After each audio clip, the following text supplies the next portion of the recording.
Hello, everybody. So good to see you. We have today with us the Estill Master Trainer, Ian Bentley. Ian is a wonderful friend of mine, and we were roommates once upon a time. And Ian is an amazing voice teacher, a wonderful singer, and a wonderful human being. So he is going to teach us a lot about the Estill Vocal Method, which I actually knew nothing about this, Ian, for a while.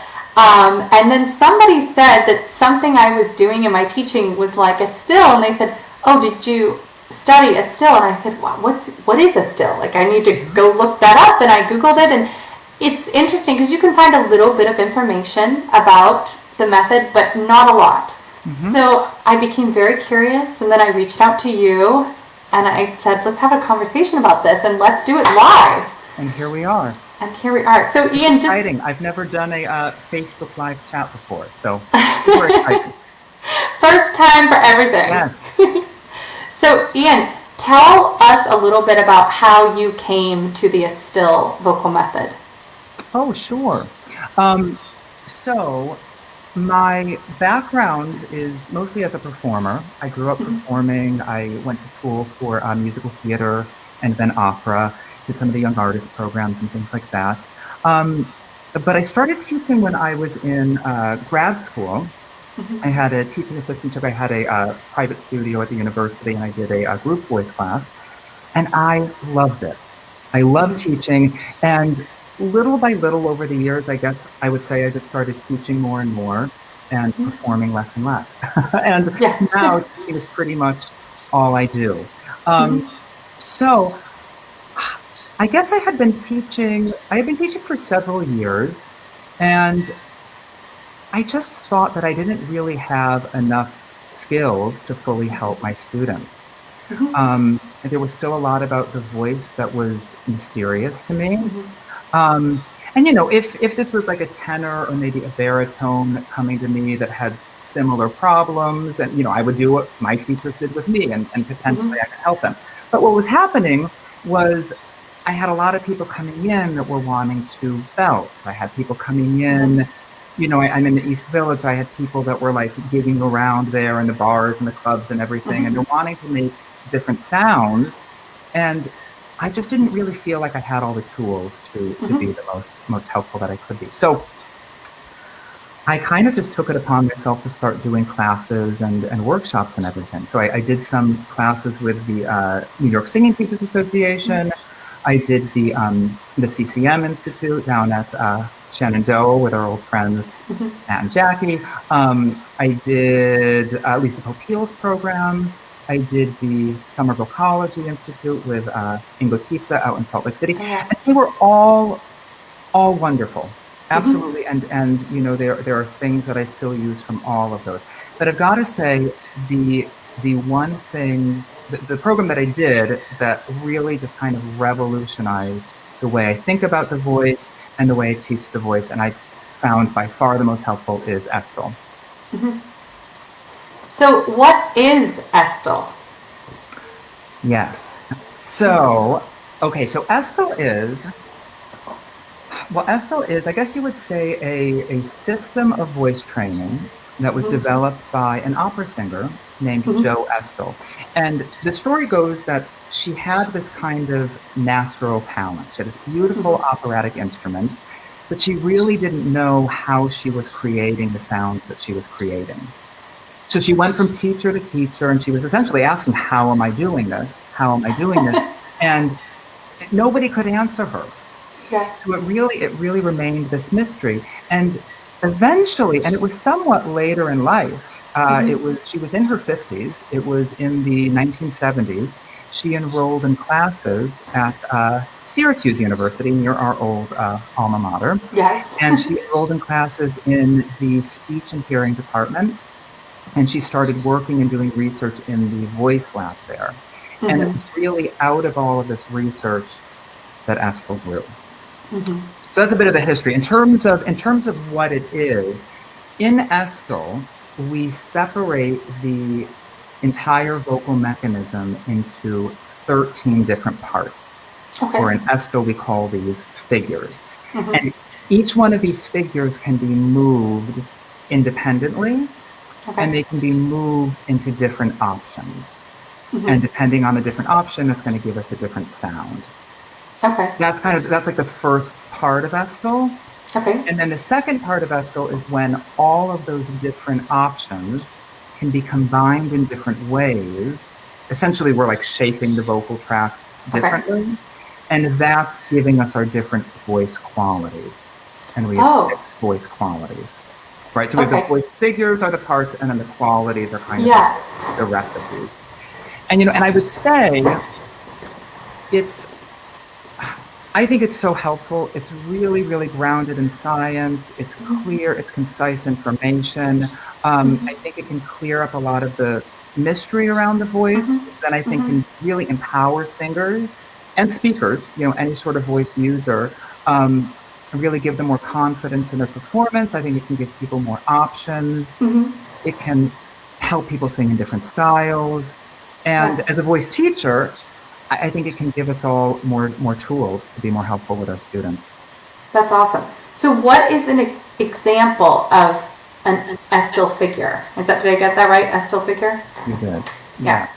So there are 13, and let's see if I can name them. So let's see. There is the jaw, the lips, the tongue, the velum, or soft palate.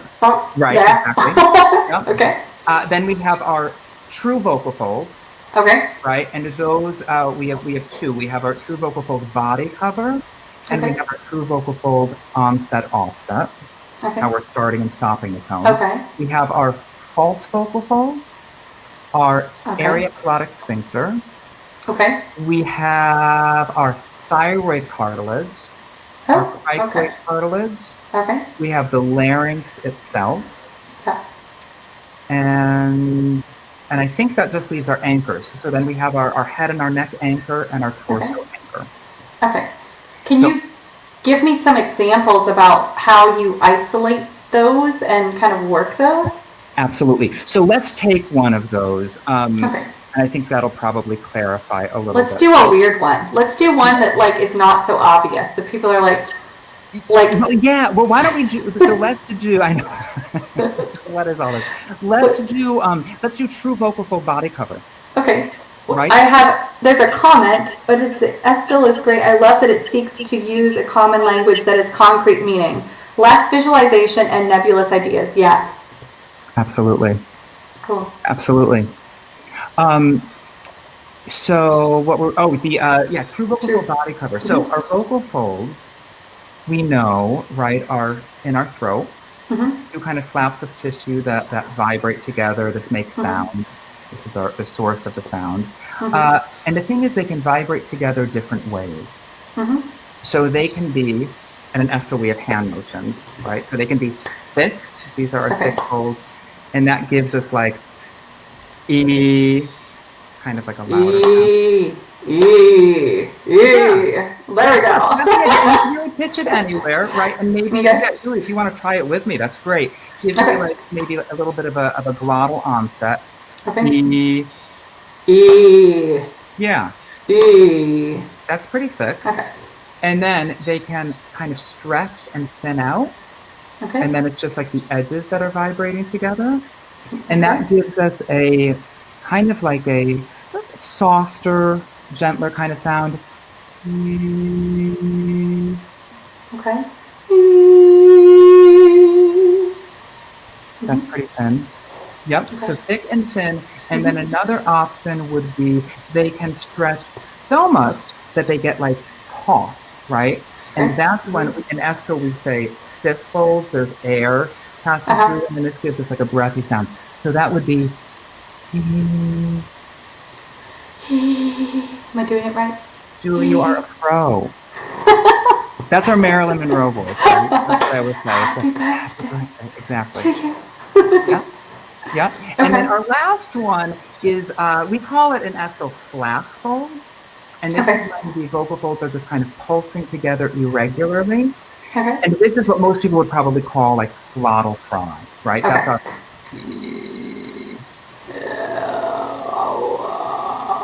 Okay. That's it. I want people to think like bored teenager, you know, like whatever.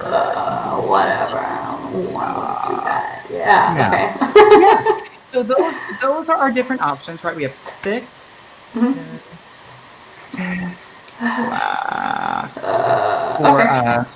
true vocal full body cover. And then every one of those different figures that I mentioned has those different options. Depending on the figure, there's either 2, 3, or 4 different options that we can use. So what are some of those options? Oh, so, well, like if we took a different figure, you mean? So like, so we could also do like velum, right? Our soft palate could either be low, so say like an NG, right? And if you do that, Julie, and you plug your nose, stops the sound. Yeah. Right? Your palate is low. Yeah. Like sealing off the mouth, the sound coming up, everything's going into our nose. Yeah. Right. So your low palate. Palate mid, which is like halfway. Some of the sound's going to come through our mouth, some is going to come through our nose, and that gives us like our nasal. Talking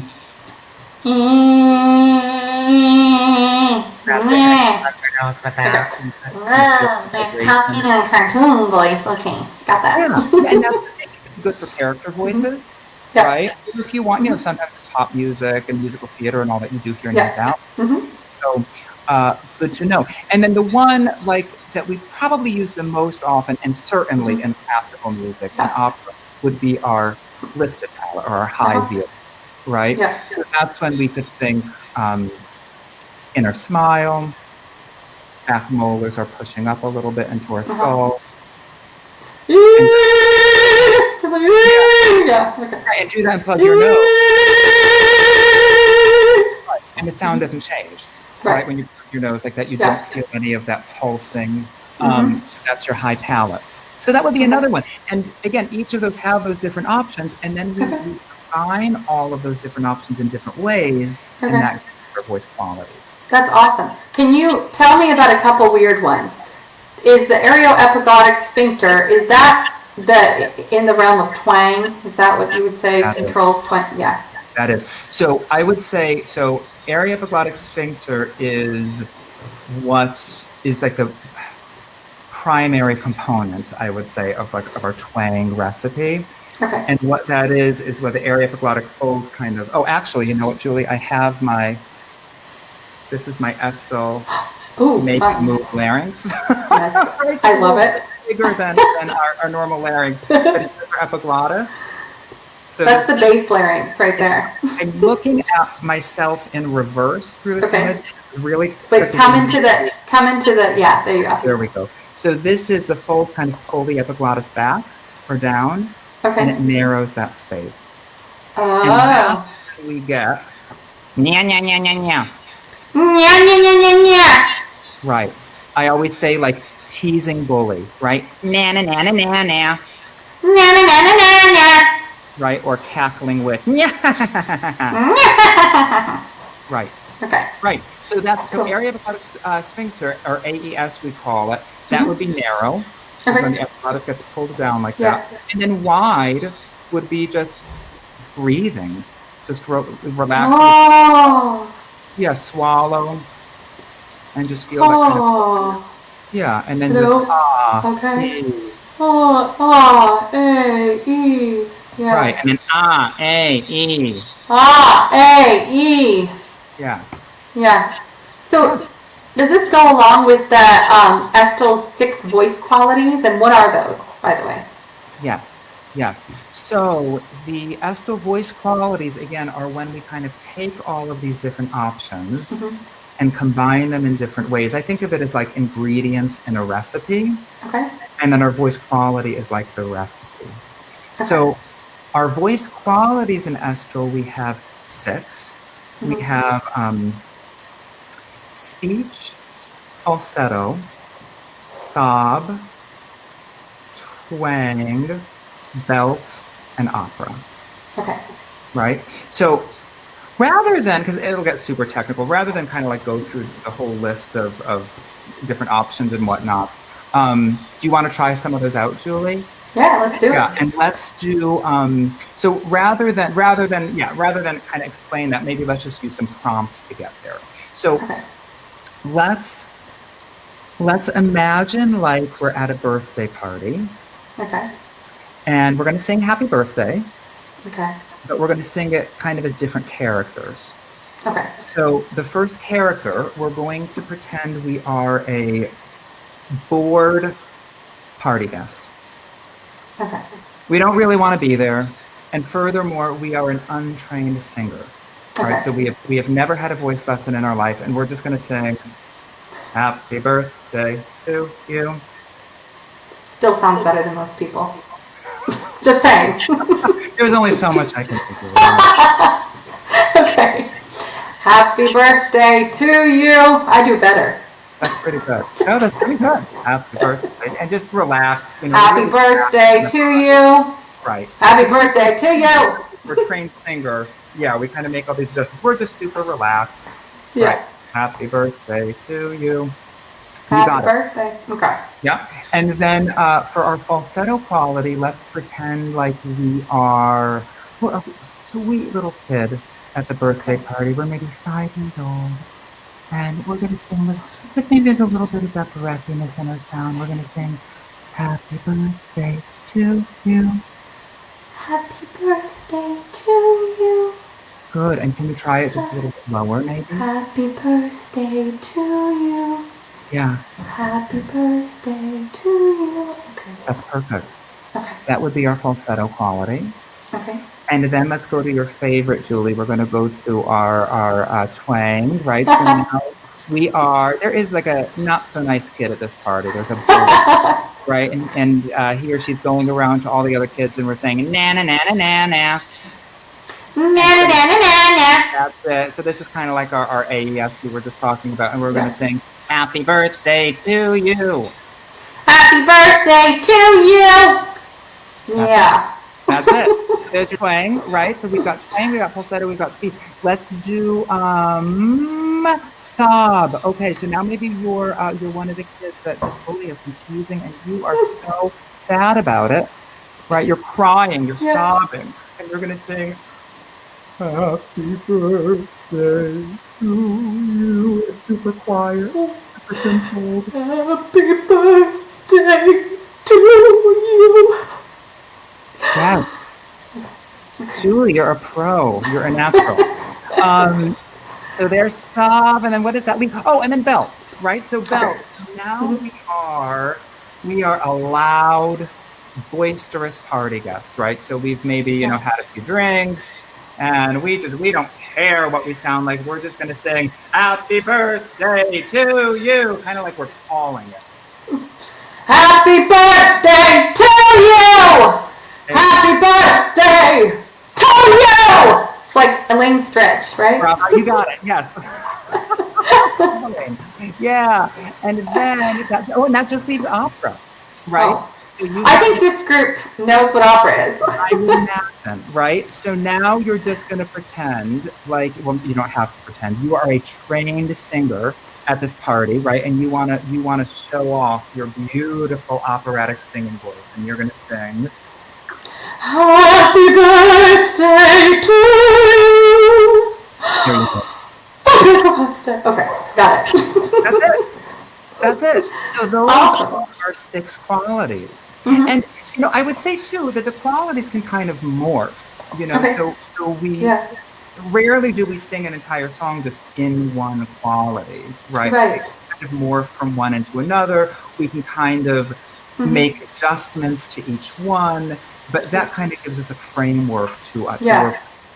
Well, let me ask you a question, because this makes me wonder, what is the difference between the twang voice quality and the areoepiglottic sphincter figure?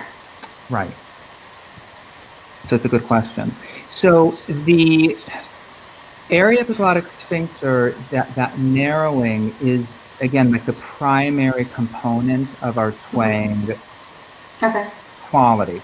So Mm-hmm. when we're talking about the figure, as best we can, we're kind of just trying to isolate it. Okay. We're not as concerned with what everything else is doing, right? Okay. Folds may be thick, folds may be thin, Right. or, they can be in any sort of configuration. We're just Mm-hmm. listening for that.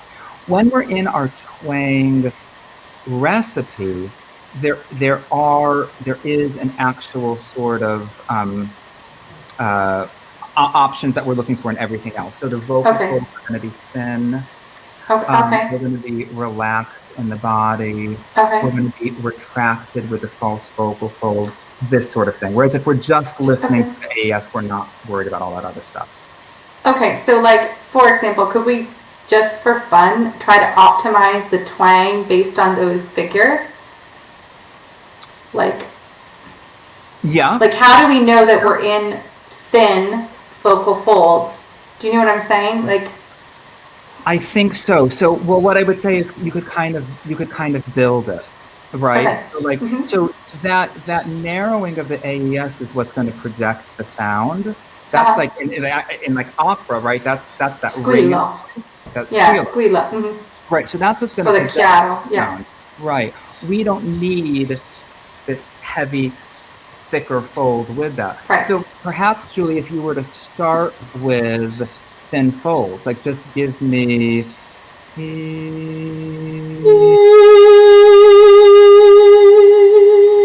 right, kind of heck sound, but now can you do that and then add some of that narrowing?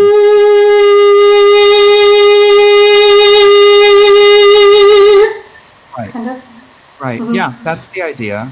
Okay. That's the idea. I think you could kind of work it that way, like build it with the different ingredients. And is the E vowel ideal to build these different figures on? I always tend to gravitate towards E. Okay. And the reason for that is because E is our highest tongue position, right? The back of the tongue, you can almost kind of feel that at your upper molars. Yeah. That's going to kind of open the throat a little bit more. So, yeah, I'd like to talk a little bit about that. Yeah. Does Estill have a definite opinion on tongue position, especially in regards to classical singing? Yes. So in classical singing, one of the ingredients for our recipe is high tongue, right? Meaning, and when I say high tongue, again, I'm talking about the back of the tongue, right? As an E. So so that is part of our recipe, and I would say that the vast majority, in fact, I can't think of anyone, maybe speech I think is more just mid, but all of the other qualities we're going to have a higher tongue. Yeah. So there is, I guess, a preference for that, because if you think about it, the back of the tongue is the front of the throat. Yes. And when we lift that into the higher position, we're opening the throat more. Yeah. But that being said, tongue is one of our figures. So the tongue can be high, E, it can be mid, E, it can be low, yeah. Right? And if for some reason I wanted to make that sort of sound, that could be an option for me. Okay. I want to come back to that, but let's go through a little bit more about Estill.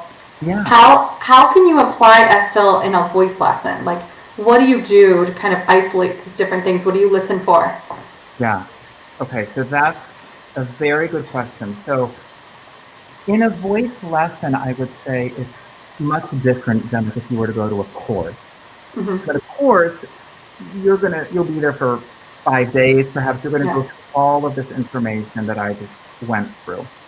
In a voice lesson, typically, unless it's somebody who, for whatever reason, is coming to me for that, typically, it's much more specialized. So what I would do when somebody comes to me, essentially, I'm listening for what is the sound that they're making, what is the sound that they want to make, and this is another important part of Esto, is that all sounds are beautiful, right? So it really comes down to, as long as it's vocally healthy, what is the sound that the singer wants to be making, and then I'm listening for what figure can I use to help them get there.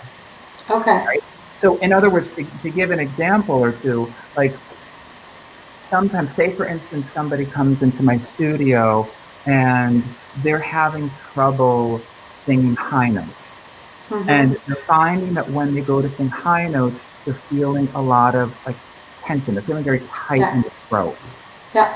So that could be a number of things. But one figure I might go to would be false vocal folds. Okay. And I would have them do a little silent laugh. I'm going to have them smile, laugh, feel that in the throat. Okay. Open that up and we'll vocalize a little bit with that. Or say for instance, it's like a classically trained soprano who's coming in and they're wanting to belt and they're feeling like they're just kind of like topping out, or it's difficult for them. If they're classically trained, one thing it could be, it might be that they've trained their larynx to be really low. Yeah. And for a beltier kind of sound, we want to let that rise. Yeah. So then we might do some exercises kind of targeting that. So I'm going to say, we're going to use our Munchkin voice, right? Follow the yellow brick road. Or our Follow the yellow brick road. Right, you're right. Talk to you there, right? So we're different sort of prompts to kind of get them there. Yeah. Okay. That way.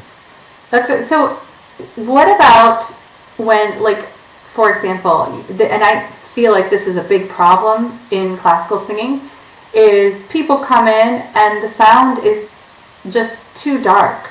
It's muffled, and so they're having problems with their top. They're having problems in projection. What would you say would be some things you might try with that situation? Yeah, I would say that dark, muffled sound, in my experience, it's most often coming from a low tongue. Right? The tongue is dropping down. Listen up, guys. Listen up. What's that? I said, listen up, guys. Listen up. Yeah. Well, some people, there are teachers who like that kind of sound and will actually kind of encourage people to use it. I prefer the high tongue, and I think the low tongue is going to make that darker, kind of woofier sort of sound. So I encourage people to get the tongue a little bit higher. We'll use the molars as a guide, right? Back of the tongue on the upper molars. Yeah. So a lot of work with tongue. It could also be, the other thing, and this is connected to the tongue, is the larynx itself. So we often hear that for operatic singing, you need a low larynx, right? Which is true to a certain extent, but I would say it's all relative. So, if we want an operatic sound versus a more pop-like sound, yes, the larynx is going to be a little bit lower, but it still needs to rise for higher pitches. Yeah. We need to shorten our instrument. It needs to lower for lower pitches, so it needs to be flexible. So a lot of times, particularly when people have that low tongue, they're also pressing the larynx down. Yeah. So it can help to try to free that up a little bit too. Yeah, absolutely. And I mean, that's what I find too. And with that high tongue position, it frees up the instrument to do what it needs to do. Absolutely. Registrations are so much easier, everything. High notes, definitely. Absolutely. Yeah. So I have people, sometimes I'll just have people sing through the song on an E. On an E vowel, and just picture, or just feel their tongue up there the whole time. Get used to that. Yeah, feeling. So, well, we kind of answered this question about some of the common voice problems that you see in your studio. Are there other ones? Yeah, well, so the high notes, those would be a couple. I would say another thing I see a lot is just tension. Right? In various places. And in Estill, we talk a lot about effort, right? Yeah. So we need effort when we're singing, right? It requires effort, but we want to make sure that we're putting that effort in the right places, right? Because if it's going all around, that's what's going to create tension. Yeah. So things that I would do, like if somebody comes in and I'm noticing tongue tension, maybe I would have them trace their teeth with their tongue. and just free that up a little bit. Jaw tension, sometimes you see people getting kind of tight here. I might have them chew a little bit. While singing? What's that? While singing too? Absolutely. Yeah. They could chew silently, they could chew while singing, while just maybe even humming. Some light vocalizing. Absolutely. Massaging the face, sometimes people just get kind of tight. Just, So different, in Estill we call these all like relaxation maneuvers. Okay. So that's something. What else? Well, I mentioned high notes before. The false vocal fold is one area we can go to. Sometimes it's not so much that people are feeling tight in the throat. It's just that like the voice is like topping out, like they can't go any higher. And the vocal folds really in that case just need to thin out a little bit more. Yeah. So for that, I'm going to get them, maybe I'm going to have them whimper a little bit. We want to get some of this thyroid tilt. So I'm going to have them or I'm going to have them say, like, sweetly, oh, look at that cute little baby. Oh, look at that cute little baby. Right, and that brings some of that sweetness in, and that thins out the folds a little bit. Yeah, okay. That's very interesting. Yeah. How do you know that, like, let's say you're practicing on your own, how would you know what's going wrong? If you're a singer practicing, and you know about Estill, like how is that a thing that you can do, or is that a thing you have to really rely on an external set of ears? I think it's good always to have an external set of ears, particularly at first. You know, when you're getting used to this, or when you're first starting with it. But the thing about Estill that I think is so wonderful is that it kind of makes it so that you're not reliant on a teacher, ultimately. You know, before Estill, a lot of my training was a lot of like metaphors and imagery and things like that, which sometimes worked wonderfully, but sometimes didn't, you know, and I didn't really know what I was doing. So it was really hard to recreate in the practice room. So the beauty about Estill, I would certainly suggest, maybe getting some guidance at the beginning, but then you get these tools to use. They're very specific, they're very concrete, and you can go into a practice room and you can practice lifting your palate. You can practice retracting your false vocal folds. And that, I think, can be very helpful to singers and voice users. So is Estill a little too technical for people, do you think? Does it break it down too much, that it feels a little piecemeal? What do you think? Well, you know, it's interesting. So I don't think so. I think, first of all, I think that knowledge is power. You know, so I want people to know what they're doing. And I would say, I think that the beauty of Estill is that you can kind of take it, you can use it different ways depending on the student. So what I mean by that is, of course, everybody learns different ways, and we want to, I think, as teachers, be flexible with that. So with Estill, if somebody comes into my studio, well, first of all, I'm not just going to say, retract your false vocal folds, lift your palate. You know, of course, it's like, well, what are you talking about? I'm going to use prompts to get there. You know, some of which, you know, we talked about. You know, we're laughing, or we're sobbing, we're doing this, that, and the other. And those, I think, are very relatable. And different ones work for different people. And you could, if this is somebody who, the second they start hearing about anatomy, it's like deer in headlights sort of thing, you could leave it at that. You could use the prompts, and that's it. Or if this is somebody who really responds to all that anatomical sort of stuff, you can really get into all of that. You know, sometimes I show pictures. I have an anatomy book that I use. You know, things like that. You could really kind of take it to different levels. Then also, like when we did our figure, Julie, we have our hand signals, right? So there are people that respond really well to that. You know, really can use that kinesthetic awareness. So you can really do different things with it depending on how people learn. Okay, that's cool. And what does Estill say about breathing? Yes. So big topic, right? So breath. So, it's interesting. I would say this is probably the area that I hear the most criticism about Estill with, and that's because people will say, "Oh, well, it doesn't talk about breath." In fact, I think Joe, who it seems to me was a bit of a character, was quoted at one point as saying something like, "Oh, I don't need to teach people how to breathe. They've been breathing their whole lives," which I guess is kind of true, right? But I mean, of course, breath is important. Breath is the power source for our instrument. So in Estill, we do talk about breath. I think the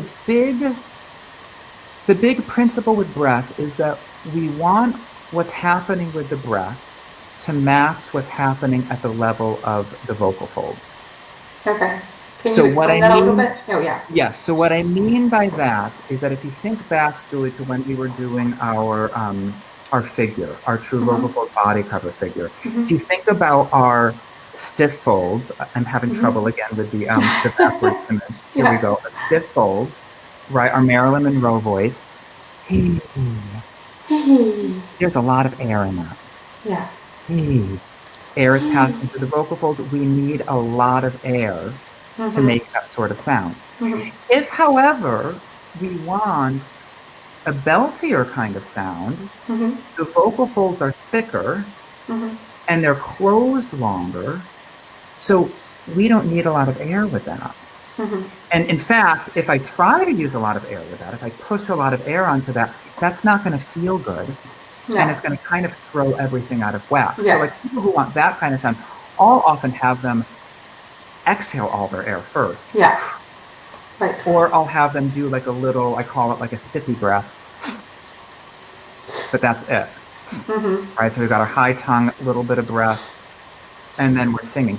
So that's what I mean by matching what's happening at the level of the vocal folds. Okay. Then I'll say, one more thing. That being said, like in my studio, I do a lot of breath work, right? Because again, I want people to know what they're doing. I want people to understand what's happening anatomically. The rib cage is open, the lungs are filling with air, diaphragm's lowering, all that kind of stuff. I'll have people bend over and breathe into their back, breathe into their sides. We'll do work on the floor.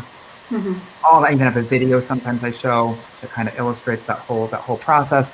So I want people to know, and I want people to experience that only because I want them to have all of that to draw from. Right. And then we're going to use what we need for what's happening here. Yeah. So Estill really does believe that this dictates what happens here, not the other way around. Am I getting that right? Meaning like the setup, the sound that we're trying to create will call forth the kind of breath and support that we need if we're doing this sound correctly. Is that it? Right? Well, I would say what Estill says is that sound production kind of begins before, and it begins with the setup. Okay. So what's going on here? Yeah, that's going to influence the breath, but we want it to all be balanced, right? So again, I mean, I can have thick folds and take a huge breath, but it's not going to feel good, and it's going to throw everything out of whack. So that's what I mean. It's like ideally we just want everything to be, I would say, like balanced and efficient. Okay. And what does Estill believe about registration? How many registers does she think about the voice, and how are they used? Yeah. So okay, it's another big topic.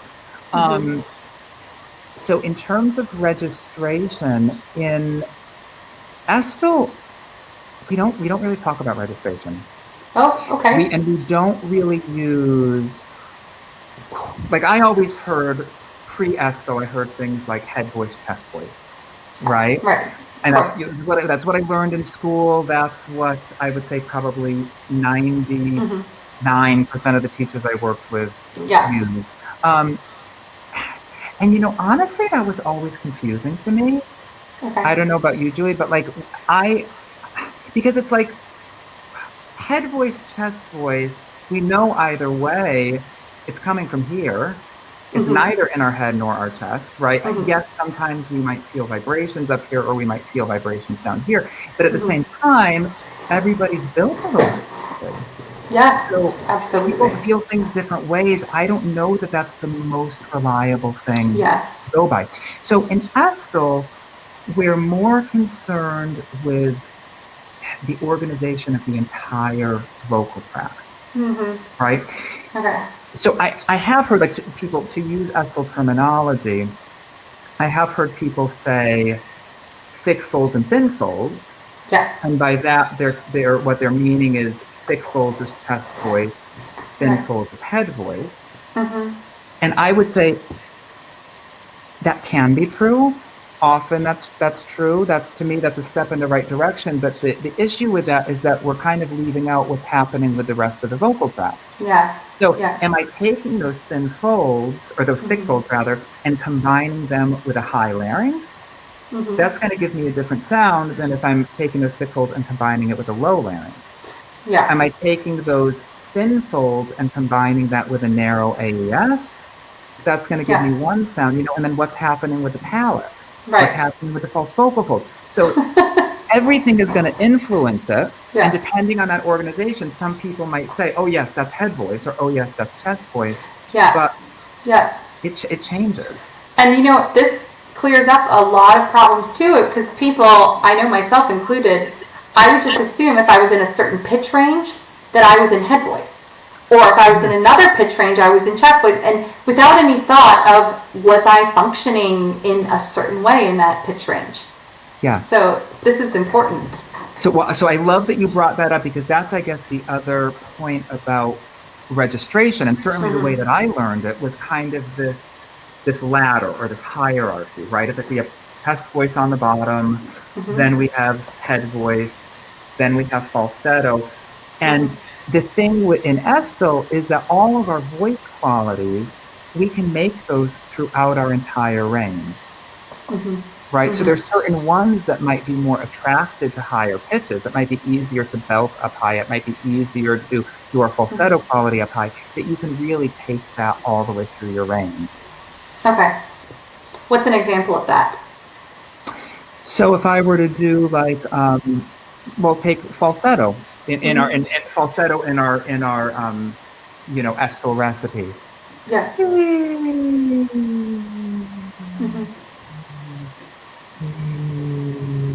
I'm quite low now for our standard definition of falsetto, but I'm still in that quality in an Estill definition. Right, and it was easier for me to do up top, but when I kind of got a little lighter, backed off the sound, made a couple adjustments, I can carry that down. That's cool. So does Estill use any of these recipes to help musicality and emotion in singing? Does she view that at all from a technical perspective? Yes, in a way. So I would say that, so Joe believed in separating voice training into 3 different disciplines. Okay. So the first was craft, the second was artistry, and the third, she called it performance magic. Right? So the first one, craft, is essentially what we're doing with Estill voice training, right? Where Joe used to call it going to the gym. We're taking our voice to the gym. In fact, Joe apparently didn't even have a piano in her studio. Wow. So you would go in for a voice lesson, and you were just lifting your palate, lowering your palate.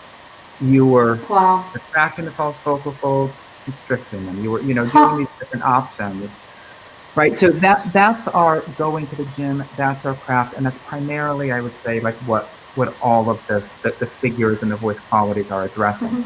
The idea with that, though, is that then is freeing us up to be more musical. And then that brings us into our artistry, right? So our artistry, that's our expression. And through all of this craft, that's now freed us up, given us more options. We can be more expressive.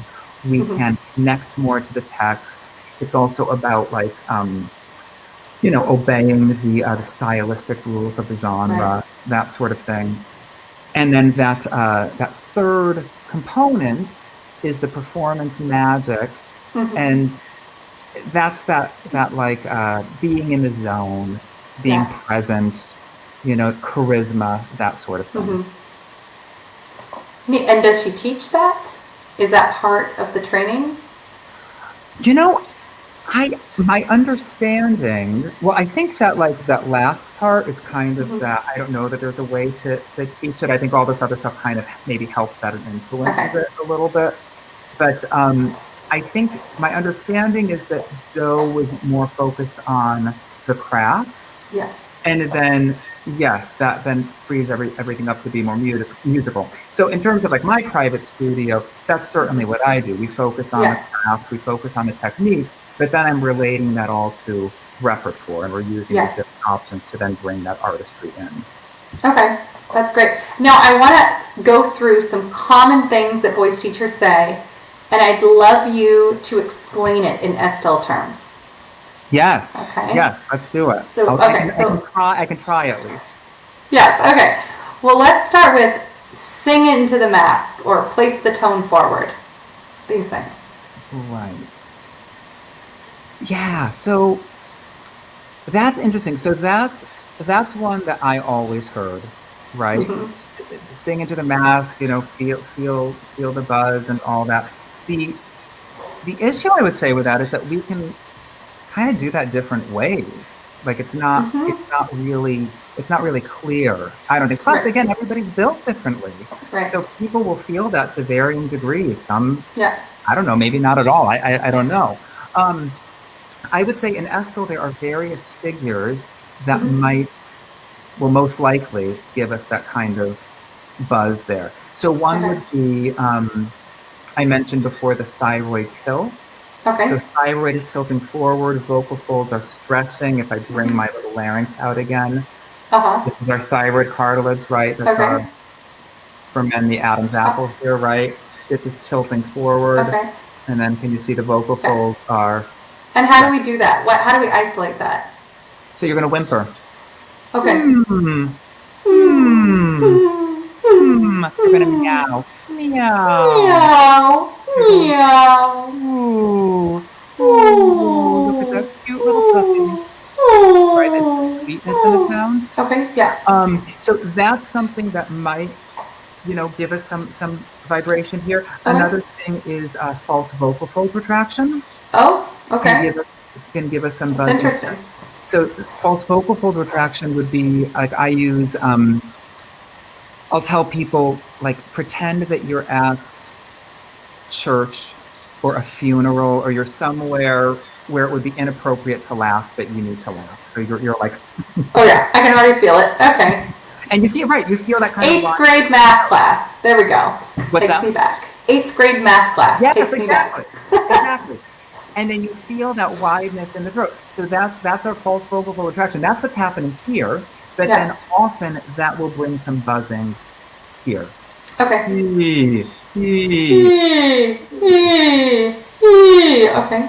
Another one, narrow AES. Nya, nya, nya, nya, nya. Nya, nya, nya, nya. I'm feeling buzz. So that I think is the issue with just saying feel the buzz here. I can do all those things. It's all going to create buzz here. So then what is my teacher after? It's a little unclear. Yes, absolutely. Okay. Another one. Engage your body. Yes. Yes. So Support. Support, engage your body, connect with your body, use your body, full-bodied sound. I used to get that all the time. I had no idea what people were talking about. So the way I interpret this now, after Estelle, is this is what we call in Estelle our anchor. Okay. Right? So, what I often have people do to illustrate? Julie, do you have a pen and paper there by any chance? Or a pencil? Yes, I do. I've got a pen and I've got some paper. Perfect. And are you sitting, I can't tell, I can just see your chair. Are you sitting at a desk or a table or anything? Okay, perfect. So what I want you to do is take your piece of paper Okay. and your pen and just sign your name. Sign my name. Yep. Okay. Now, again, I can't, you know what? Can you angle your camera down a little bit by any chance? Yes. Just so I can see. There we go. Can you see Perfect. me? And can you do it one more time? Right. Good. And it looks like, yeah. So as you're signing that, your hand is resting on the table there and you're signing it. So I want you to do it one more time. And I want you to lift up. I'm having trouble with this reverse image again. We're lifting up. So weird to get used to. We're lifting up our hand. You're not going to let it touch the table, and you're going to sign your name again. Okay. Oh, that's hard. Yes. Yeah. Exactly. Yeah. So when you had your hand down on the table and you signed your name, I would call that anchored. You were anchoring your hand. You were anchoring your arm. And then the little muscles of your fingers could do their fine tuning. Yes. And you had an easy time signing your name. Yes. When your hand was in the air or arm was in the air and you were signing your name, you were unanchored. Okay. And it felt like you had less control over it. Right. So the idea is that when we're anchored, we're grounding our body, we're grounding like the bigger structures so that the small parts of the vocal mechanism can do their fine tuning. And the way I would have somebody feel this, there's various things I use, but you could just do this, Julie, maybe sitting in your chair. Imagine like you have water balloons in your armpits. Okay. And you, it's weird, the prompts we use. So we're going to imagine we have water balloons in our armpits. Okay. And we don't want them to drop to the ground, right? Because they'll drop on the ground, water is going to get everywhere. So we're going to squeeze in a little bit to keep them from falling. And when you do that squeezing motion, you probably feel some muscle activation through here, maybe through your back a little bit. My shoulder blades kind of pulled in. Yeah, exactly. So that's what we call in Esto our torso anchor. Okay. And that's a way to engage the body or feel more grounded. Yeah. Right? You can also anchor in your head and your neck. Yeah. How do we do that? Your head and your neck. You can, I'll tell people, some people can do this, some people can't. Can you flare your nostrils? Can I? Yeah, it looks like you're doing it. Okay. When you do that, can you flare your nostrils and hold it? And then do you feel like a little bit of kind of muscle, like activation back here, a little bit more awareness back here? Or if people have trouble with that, sometimes I'll say, imagine that you've just bitten into an apple and now your teeth are stuck in the apple and you're trying to kind of pry them out. Okay. And that kind of wakes. Do you ever give direct instruction? Like if that doesn't resonate with somebody, if somebody resonates with a little bit more exact instruction, what would you say technically is happening? Like would you ever give a prompt like... I'm sorry?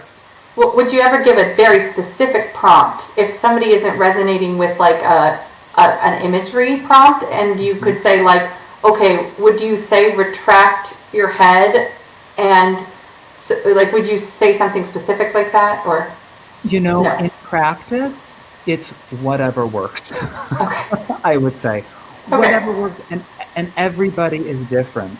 So, and I mean, what often happens is that once we kind of develop this language with students, you figure certain prompts, certain different ways of getting their work for different people. You develop that language. I, let people know what they're actually doing, and then you could say things just like, anchor. Yeah. And then they know what to do. But usually, like if somebody just comes into my studio, they have no background in this, and I say, anchor your torso. Yeah.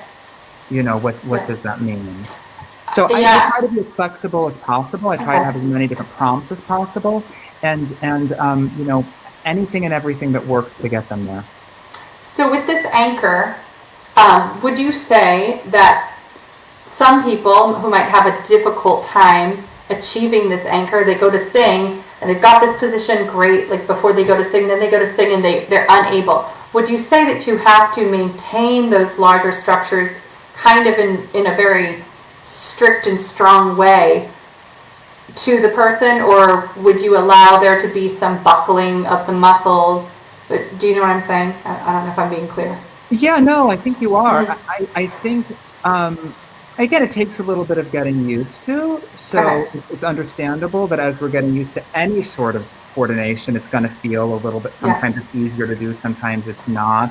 I would also say in terms of anchor, I don't know that we would ever sing a song completely anchored from start to finish. So Okay. this is the kind of feel that I Good to would know. bring in. This might be, okay, as we're approaching a high note, Yeah. maybe we want to anchor a little bit. Okay. Okay. Or, Yeah. I'm starting to feel a little tense in my throat. Right before we were Mm-hmm. addressing it with false vocal fold retraction, we could also feel a little bit more anchored. That also Okay. might freed us up a little bit.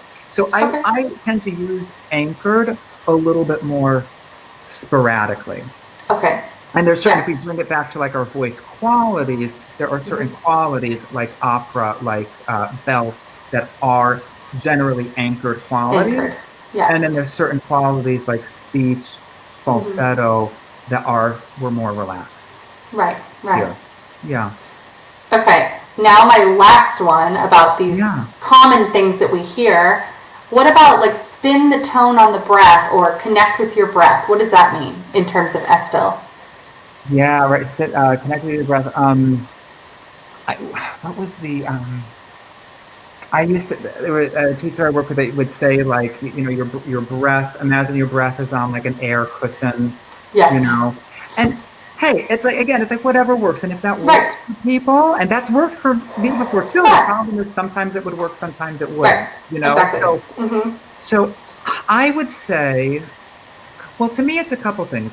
It goes back to everything we were saying before about breath, which is kind of, breath is matching what's going on at the level of the vocal folds. It goes back to that kind of coordination. Yeah. I think, though, too, honestly, I think a lot of times when people say that, it's not even really breath that they're talking about. It can be any number of things. It's the organization of the vocal tract. It's do we have everything lined up optimally for the sound that we're trying to make? Yeah. And then when we do have everything lined up optimally, you'll hear the listener, the teacher, whomever will say, that's supportive, or now you're spinning the tone on the breath, or that's connected to the breath. But in reality, it has little to do with the breath. It's just it's balancing everything. Yes. Yeah. So absolutely. That would be what I would say about that. That's awesome. I love how specific Estill is. And how can people learn more? How can singers and teachers learn more about the Estill Vocal Method? Oh, yeah. So if you want to learn more, I would say, well, the first thing to do would be just to take a course. You could do an introductory workshop. They offer one-day introductory workshops sometimes. There are 3-day level 1 courses and 2-day level 3 courses that are offered. Sometimes you can do those combined, like a 5-day course. And the wonderful thing is that now, with everything going on, everything is online. Okay. It used to be that you had to kind of wait till something was in your area. And now there's much more flexibility. So I would go to estillvoice.com, and that's estillvoice.com. I'll throw that in the chat. Perfect. Okay. Estillvoice.com. And if you go to, there's, I believe, like a button there that says find a course. Okay. And if you click on that, it'll give you a list of courses. So I would just starting there. I will say, as a little plug, my Estill mentor is Kim Steinhauer, who is just wonderful. I'll put her name here. Yeah, and I know that she is doing. She was a student of Joe's. Okay. And she. Did I spell it right? I actually can't see the chat. Oh, you can't. Okay. But I can spell it for you. I believe it's STEINHAUER. Yeah, I got it. I think I did it right. Steinhauer. She is doing a level 1 online course, I believe, at the end of the month. Okay. So, that could be something to look into. The other thing I would say is I am planning on offering a 1-day introductory workshop sometime soon. I've never done it before. I'm just kind of putting together all the information now. When I have those details, I would be happy to share it with the group. And yes, I would love that. And how can they get in touch with you in the meantime about your studio and your teaching? Absolutely. So if anybody has any questions or wants to work on any of the figures, whatever, feel free to reach out to me. The best way would probably just be through my website, and that's bentleyvoice.com. And that's BENTLEY voice. Throwing it down. Awesome. Well, please keep us posted about that one-day workshop, and maybe we could talk about posting that in the group and getting people interested in that. So absolutely, that's awesome. Oh, Charlene just said she took levels 1 and 2 with Kim. That's cool. Oh, that's so neat. What a small world. Wow. What a small world. Kim's the best. That's awesome. Very cool. Well, Ian, thank you so much, because this is one of those things that I've been hearing about, and I'm finally glad to hear all the details about this vocal method, which sounds very practical and also sounds like it goes in accordance with things like the bel canto method and all of these different things. It doesn't sound like it's opposing anything that people are learning. It's just amplifying and helping separate certain things so that maybe if you are getting stuck, maybe there's something in this method for you to learn. If you're hitting a wall with imagery, if you're not understanding support, there is something to be breaking down your technique into those little components can often help. Absolutely. I would agree with everything you had to say. And I just think it can bring a lot more clarity. And I know it's been so helpful to me. And also in my own singing, there was so much that was so mysterious to me that helped clarify. And certainly as a teacher, and I've seen it help so many of my students. So I'm a big fan, in case you can't tell. Well, I just want to ask anybody, we might have a little bit of a delay because of StreamYard. Does anybody have any questions for Ian about anything? Well, I mean, not anything. About what we're talking about. I'll just give it a minute, because sometimes StreamYard has a little bit of a delay. But so we'll just keep talking until people post their questions. So what I'd love to know is, are there any restrictions? Like when somebody, look, we've got a question. All right, hold on. In my upper passaggio, I sometimes either bring up too much weight or I spread it too thin on an E vowel. Finding a balance on that vowel has always been a struggle. Okay, so what would you say about exploring that issue? Wait, should we know if they're, what voice type should we know? Does it matter or no? I don't think it matters, because our figures are going to be the same, Okay. So can you say that for me one more time? So there was too much weight in it? Yes. Or it was just on an E vowel that's getting too thin? It says, in my upper passaggio, I sometimes either, here, I'll show it on the screen. I don't know if you can see it. Yes, I can see it. Perfect. Okay. In my upper passaggio, I sometimes either bring up too much weight or I spread it too thin on an E vowel, finding a balance. Got it. So I would say maybe two things. So if you feel like you're bringing too much weight up, you want to thin the vocal folds a little bit. So that's when I would go to that thyroid tilt, right, which was our whimper. So often have people kind of whimper, and then I'll say, feel like you're kind of whimpering into right? And then the other thing, particularly on an eval, that feels like it's getting too thin, I think was the word. Too thin.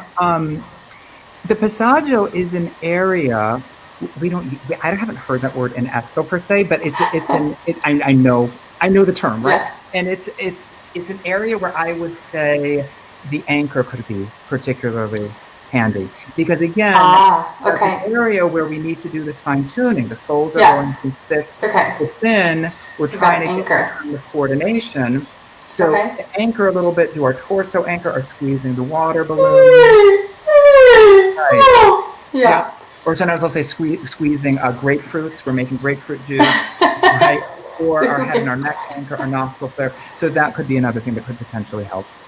Okay. And does Estelle, just as a side note, does she say anything about modifying vowels specifically? Like an E, would you do anything with that? Not really.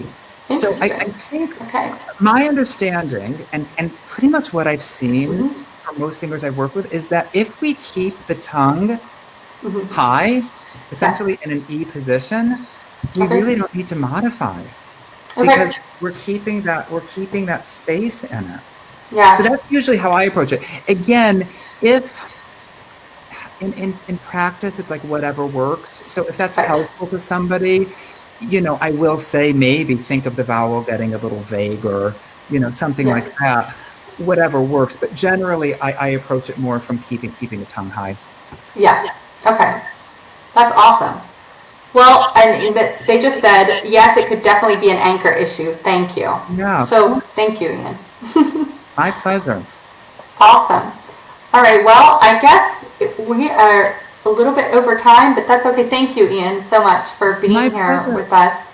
Thank you for inviting me. This was so much fun. Really. And I know lots of people are going to be watching the replay too. So if they have any questions, just reach out and get in touch. To me. And they can. I'm a member of the group too. So you know they can send me a message on Facebook too, or you know, contact me through my website. But I'm always happy to answer questions and chat if I can be helpful.